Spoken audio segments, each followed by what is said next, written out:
Good morning students. I hope you all are safe. In last video we have completed up to question number 10th of exercise 10.3. Now today we are going to continue with question number 11th. So let's begin.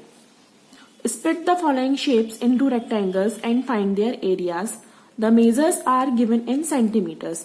It is same as question number 10th. हमने question number 10th में क्या किया था, जो हमको figures given थे उसको हमने split किया था किसमें, rectangles में, देन उनका एरिया फाइंड आउट किया था. तो इसमें भी हमको ऐसा ही करना है. So let's start the solution. First figure is this. अब इसमें हमारे पास दो ऑप्शंस हैं. कैसे, हम या तो उसको ऐसे स्प्लिट कर सकते हैं, राइट, फिर हमारे पास एक रेक्टेंगल ये हो जाता है एंड सेकेंड रेक्टेंगल ये हो जाता, या फिर ऐसे स्प्लिट कर सकते हैं. तो उसको हम ऐसे स्प्लिट करते हैं. अब हमारे पास एक रेक्टेंगल ये हो गया एंड सेकेंड रेक्टेंगल ये हो गया. अब हम इसकी लेबलिंग कर देते हैं. सो this is a, B, C and D. A, B, C, D. Now this is D, this is E, this is F and this is G. D, E, F, G. So solution, area of rectangle. अब कौन सा rectangle लेंगे हम सबसे पहले, A, B, C, D. So area of rectangle A, B, C, D. Length into breath. अब देखिए इसमें हमने कैलकुलेशन नहीं किया. देखिए यहां पे हमको B2C कितना दिया हुआ है 10 एंड A2G कितना दिया हुआ है 12. B2C हमको दिया हुआ है 10 मीन्स इसकी अपोजिट साइड पे कितनी हो जाएगी 10, मीन्स A2D कितना हो जाएगा 10. नाउ दिस इज 2 मीन्स इसकी अपोजिट साइड ये भी कितनी हो जाएगी 2. Now this is 2 and this is 8 and इसकी अपोजिट साइड कितनी दी हुई है 10, मीन्स G2F कितना दिया हुआ है 10, तो इसकी अपोजिट साइड भी कितनी हो जाएगी 10. एंड वैसे भी अगर हम देखें कैलकुलेट करें तो 8 + 2 कितना हो जाएगा 10, मीन्स D2E कितना हो जाएगा 10. नाउ EF ये कितना दिया हुआ है हमको 2, मीन्स इसकी अपोजिट साइड भी कितनी हो जाएगी 2. और अब ये हमको A2G कितना दिया हुआ था 12 and this is 10 and this is 2, तो ये भी कितना हो गया 12. सो अब हम एरिया फाइंड आउट करते हैं, लेंथ इनटू ब्रेथ. सो इसकी लेंथ कितनी हो गई 10 सेंटीमीटर इनटू ब्रेथ कितनी हो गई 2 centimetre. So 10 × 2 is 20 square centimetre. Now area of rectangle DEFG. Length into breadth. अब यहां पे लेंथ कितनी गिवन है 10, सो 10 सेंटीमीटर इनटू ब्रेथ कितनी गिवन है again 2 centimetre. So again 10 × 2 is 20 square centimetre. So total area of the figure हमने add कर लिया दोनों को, 20 square centimetre plus 20 square centimetre. So this is 40 square centimetre. So ये जो हमको पूरा फिगर दिया हुआ है इसका एरिया कितना आ गया 40 square centimetre. Now next is B. अब देखिए यहां जो हमको फिगर दिया हुआ है बी वाला, इसमें सबकी साइड्स जो दी हुई है वो कितनी दी हुई है 7, means this is 7, this is 7, this is 7 and so on. अब इसको अगर हम रेक्टेंगल में अगर हम इसको करते हैं, सो स्प्लिट किया हमने रेक्टेंगल में, तो ये बना एक रेक्टेंगल, बट ये स्क्वायर और ये स्क्वायर हो जाएगा. अगर हमने इसको ऐसे स्प्लिट किया तो ये 2 स्क्वायर हो जाएंगे, ये रेक्टेंगल हो जाएगा. तो हमने क्या किया, इसको स्क्वायर में ही जो है स्प्लिट कर दिया.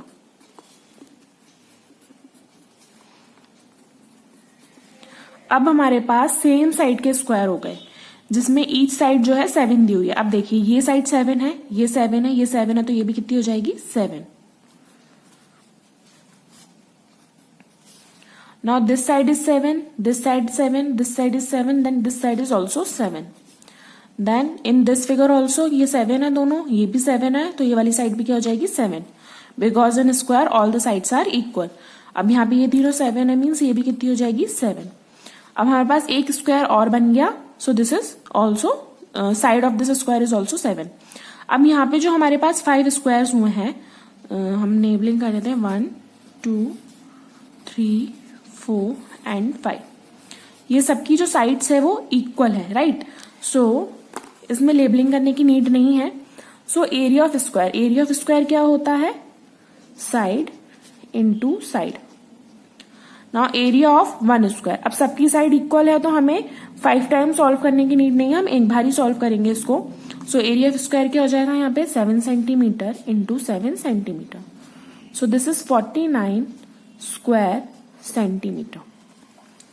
नाउ एरिया ऑफ 5 स्क्वायर्स, अब यहाँ पे हमने 5 टाइम्स हम इसको सॉल्व नहीं करेंगे, यहाँ पे हमारे पास 5 स्क्वायर्स हैं और सबकी जो साइड है वो सेम है, मीन सबका जो एरिया आएगा वो भी सेम होगा। सो 1, 2, 3, 4, 5 स्क्वायर्स है हमारे पास और यहाँ पे हमने 1 स्क्वायर का एरिया निकाल लिया 49 square centimetre. So area of 5 squares कितना हो जाएगा? 49 स्क्वायर सेंटीमीटर इंटू 5। सो इसको हमने रफली सॉल्व करके देख लिया। 49 इंटू 5, 9 5 जा 45, 5 4 5 4 जा 20, देन 24, कितना आया? 245। सो एरिया ऑफ 5 स्क्वायर्स कितना हो जाएगा? 245 स्क्वायर सेंटीमीटर। अगर आप एरिया ऐसे निकालते हैं 1, 2, 3, 4, 5 स्क्वायर्स का, तो भी आपका जो आंसर आएगा, एरिया जो आएगा 5 स्क्वायर्स का, वो कितना होगा? 245 square centimetre. So total area of the figure, तो ये जो पूरा फिगर है इसका टोटल कितना एरिया हो गया हमारा? 245 square centimetre. I hope this question is clear to you. Now next is C, last part of this question. अब इस क्वेश्चन में हमको जो शेप दिया हुआ है, जो फिगर दिया हुआ है, इसको हम स्प्लिट कर सकते हैं, या तो ऐसे स्प्लिट कर लें 2 टाइम्स, तो हमारे पास 3 रेक्टेंगल्स हो जाएंगे। अगर हम इसको ऐसे स्प्लिट कर लेते हैं, अब हमारे पास 2 रेक्टेंगल है, one rectangle is this and second is this. So first rectangle and second rectangle. अब इसमें हम लेबलिंग कर लेते हैं। सो A, B, C, D। Now E, F, G and H। अब यहाँ पे अगर आप देखें तो यहाँ पे ये वाली जो साइड दी हुई है ये कितनी है? 5। अब इसके अपोजिट साइड जो होगी ये भी कितनी? 5 होगी, बट इसको हम बाद में कैलकुलेट करेंगे। देखिए ये 1 दिया हुआ है, सो this is also 1। Now this is 1, so this side is also 1। Now this is 4 and this is 4 centimetre. अब ये साइड हमको कितनी दी हुई है? 5 सेंटीमीटर। सो देखिए ये दी हुई है हमको 2, ये भी दी हुई है 2, एंड ये हमने अभी कैलकुलेट किया तो ये दी हुई है 1। सो 2 + 1 + 2 इज 5, मीन्स ये दोनों साइड भी क्या हो गई? इक्वल। सो हम एरिया फाइंड आउट करते हैं। Area of rectangle ABCD। So length into breath. अब इसमें लेंथ कितनी दी हुई है? 5 सेंटीमीटर। ब्रेथ कितनी दी हुई है? 1 सेंटीमीटर। सो 5 1 जा 5 square centimetre. Now area of rectangle EFGH। EFGH। So length into breath. अब यहाँ पे लेंथ कितनी दी हुई है? 4 सेंटीमीटर इंटू ब्रेथ कितनी दी हुई है? 1 centimetre. So this is 4 square centimetre. So total area of the figure, total area हमने फाइंड आउट कर लिया, दोनों को ऐड कर दिया। 5 square centimetre plus 4 square centimetre. So total क्या हो गया एरिया? जो ये जो फिगर दिया हुआ है इसका 9 square centimetre. So this is our answer. So आपको कोई भी फिगर दिया हो, हम उसे क्या करते हैं? रेक्टेंगल जो होते हैं उसमें स्प्लिट करते हैं। अगर रेक्टेंगल में स्प्लिट नहीं हो रहा है तो हम स्क्वायर में स्प्लिट करेंगे, जैसे हमने बी पार्ट में किया था। सो फर्स्टली हम क्या ट्राई करते हैं कि वो रेक्टेंगल में स्प्लिट हो, देन उसको रेक्टेंगल में स्प्लिट करने के बाद हम उसको लेबलिंग करते हैं, मीन्स उसको ऐसे नेम देते हैं ABCD and so on. Then उसके बाद हम कैलकुलेशन करते हैं, साइड के अकॉर्डिंग जितना भी हम कैलकुलेशन कर पा रहे हैं वो सॉल्व करते हैं। देन उसके बाद हम पर्टिकुलर एक जो हमने रेक्टेंगल स्प्लिट किए हैं हम उसका एरिया फाइंड आउट करते हैं। देन जो हमें पूरा फिगर दिया हुआ है हमें उसका एरिया फाइंड आउट करना है, तो जितने भी हमने रेक्टेंगल के एरिया निकाला है हम उसको ऐड कर देते हैं। I hope this question is clear to you. Now next is question number 12, last question of this exercise. How many tiles whose length and breadth are 12 cm and 5 cm respectively will be needed to fit in a rectangular region whose length and breadth are respectively A 100 centimeter and 144 centimeter, B 70 centimeter and 36 centimeter. First of all इस question में हमको दो part दिए हुए हैं A and B. अब इस question में हमें क्या फाइंड आउट करना है, नंबर ऑफ टाइल्स. अब नंबर ऑफ टाइल्स कैसे फाइंड आउट करना है, जो एक टाइल है उसका हमें मेजरमेंट दिया हुआ है, लेंथ दी हुई है 12 सेंटीमीटर और ब्रेथ दी हुई है 5 सेंटीमीटर. तो अगर हम ए पार्ट की बात करें तो एक रेक्टेंगुलर रीजन है, मीन्स एक रेक्टेंगुलर लैंड समझ लीजिए, एक रेक्टेंगुलर लैंड है. अगर हम ए पार्ट की बात करें तो जो उसमें लेंथ है वो कितनी दी हुई है 144 सेंटीमीटर और ब्रेथ दी हुई है 100 सेंटीमीटर. यहाँ पे 144 जो है वो लार्जर है 100 सेंटीमीटर से, मीन्स ये जो है लेंथ है और ये जो है 100 सेंटीमीटर की ब्रेथ है. अभी एक रेक्टेंगुलर रीजन है, इसमें जो है टाइल्स लगी है. ये जो टाइल्स लगी है ये भी जो है रेक्टेंगल शेप में है, बिकॉज यहाँ पे जो मेजरमेंट दिया हुआ है लेंथ और ब्रेथ दोनों में दिया हुआ है. तो ये जो टाइल्स का मेजरमेंट है, ये जो हमको टाइल्स दी हुई है, इसमें जो मेजरमेंट गिवन है, ये टाइल है, सपोज ये वाली टाइल है, इसमें जो लेंथ दी हुई है वो दी हुई है 12 सेंटीमीटर और जो ब्रेथ दी हुई है वो उसकी कितनी दी हुई है 5 सेंटीमीटर. तो जितनी भी टाइल्स होंगी उनका सेम मेजरमेंट होगा. तो हमें बताना है ये जो रेक्टेंगुलर रीजन है, रेक्टेंगुलर जो लैंड है, इसमें कितनी नंबर ऑफ टाइल्स लगाएंगे. अगर जो ईच टाइल है उसका जो मेजरमेंट है वो ये है, 12 सेंटीमीटर लेंथ है और 5 सेंटीमीटर जो है उसकी ब्रेथ है.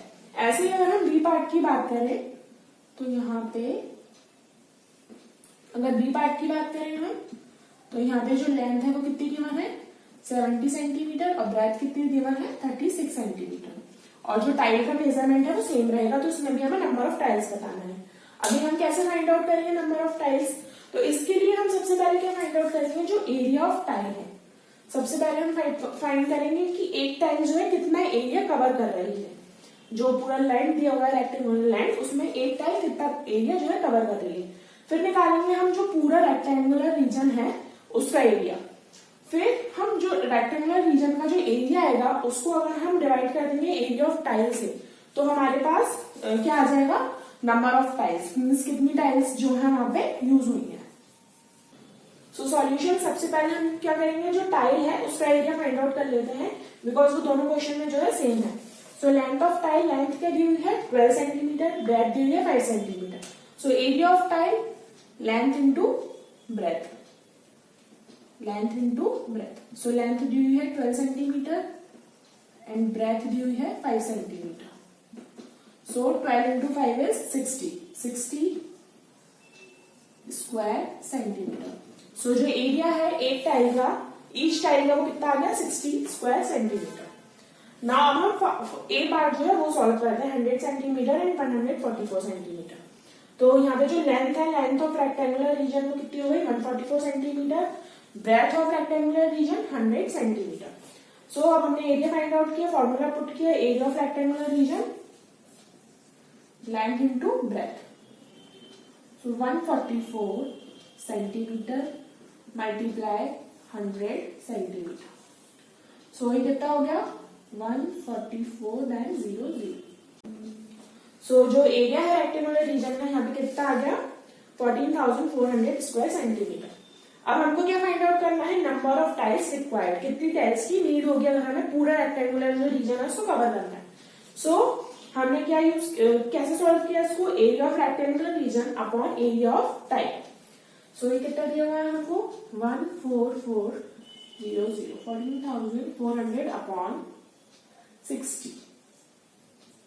सो इसको हमने सॉल्व कर लिया, 0 से 0 कैंसिल, देन हम डायरेक्टली 6 से कर लेते हैं, 6 1 6, सो 6 2 12, देन यहाँ पे 14 है तो 2 जो है यहाँ पे शिफ्ट हो गया 4 के पास, तो हो गया 24, then 6 4 24, right, and this is 0. So answer क्या हुआ 240 टाइल्स. अब यहाँ पे हमने स्क्वायर मीटर में गिवन था, बट यहाँ हम स्क्वायर मीटर तो लिख नहीं सकते बिकॉज हमें number of tiles find out करनी है. सो 240 tiles. So answer 240 tiles are required to cover 14,400 square centimetre rectangular reason. अगर जो रेक्टेंगुलर रीजन है अगर उसका मेजरमेंट ये दिया हुआ है 100 सेंटीमीटर 144 सेंटीमीटर, तो उसका एरिया कितना आया 14,400 स्क्वायर सेंटीमीटर। तो अगर रेक्टेंगुलर रीजन का जो एरिया है वो 14,400 स्क्वायर सेंटीमीटर है तो हमें कितनी नीड होगी 240 टाइल्स की, 240 टाइल्स की। सो ये हमने ए पार्ट सॉल्व किया, now we will solve B part. Now B part of this question. अब यहाँ पे हमने ये तो सॉल्व कर रखा है, सो ये सॉल्व करने के बाद हम पहले ए पार्ट सॉल्व करेंगे then B part. So B part में हमको क्या दिया 70 centimetre and 36 centimetre. So length क्या दी है इसमें 70 centimetre because 70 is greater than 36। So length of rectangular region 70 centimetre and breadth of rectangular region 36 centimetre. So area क्या हो जाएगा रेक्टेंगुलर रीजन का, फॉर्मूला पुट कर दिया length into breadth. So length is 70 centimeter, breadth is 36 centimeter. So 36 और उसका multiply कर लिया हमने, 36 multiply 7, 0. So 6 7 is 42, 2 then 4, 7 3 is 21 and 25 and 0. So ये क्या आया 2520, 2520 square centimeter. सो यहाँ पे जो एरिया आया वो कितना आया 2520 square centimetre. Now number of tiles हमने कैसे फाइंड आउट करेंगे, सो area of rectangular region upon area of tile. So 2520 divided by 60।